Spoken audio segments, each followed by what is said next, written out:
Time for Ask the Expert. Clicker training is a positive reinforcement training technique you can use to help your pets. Angela Speed joining us from the Wisconsin Humane Society to explain how all this works. But first, you have Bridget here, and during the break, we were talking about Bridget rocks the toenails, right? Yeah, Bridget is just an unbelievable puppy for snuggle. She's not so into toys, but she is into treats. And one of the really interesting things about her is that she has pink toenails. I have never really seen toenails this pink before on a puppy. So she is beautiful and very fashionable. She has been at our Saukville location. We're open until 7:30. Taking it all in. She's like, if I can get all the snuggles I can get now, let's do it. Yeah, she was getting a lot of snuggles out in the studio today, and just really falls in love with everybody she meets. She's just got a great personality. She takes treats really gently, and I think she would do well in just about any family. I imagine that she'd be really gentle with children too, and you can bring in your whole family to meet Bridget at our Saukville location, and we're open till 7:30 tonight. Awesome. So have you started using the click technique with her, or can you at least explain how it works? I actually did start using it with her today, and basically this is a clicker. Okay.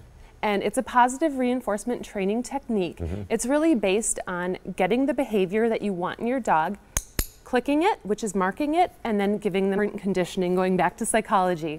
But that positive reinforcement and the clicker is actually used and can reduce that training time almost in half. It's proven to be about 50% more effective than other types of training techniques.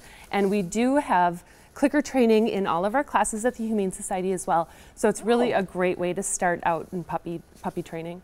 So once you start the clicker, do you have to continue to use it? Does it eventually go away after 6 months to a year? Yeah, eventually you can stop using the clicker and just go right from that behavior to the treat. And you can actually weed out the treats as well.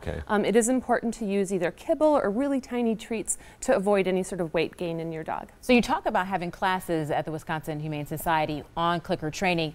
Do I have to be the person doing the clicking? Like, could I leave my dog with you and you do the clicking training? Or I need to be a part of this process as well? Well, the classes at the Humane Society all involve owners coming with their animals for that training. But the great thing about the clicker is whether it's your spouse or your child or you, it's the same sound to mark that good behavior for everybody in the family, so it's really consistent. So do I say a command? If they do it, I click, and then if they do it, I reinforce with another click? Actually, you bring in the command later. So really it's, you see your dog sit, click as soon as they sit, give the treat, and they begin to associate the click with that good behavior. And then they begin to want to do that good behavior all on their own, which we all want. Exactly.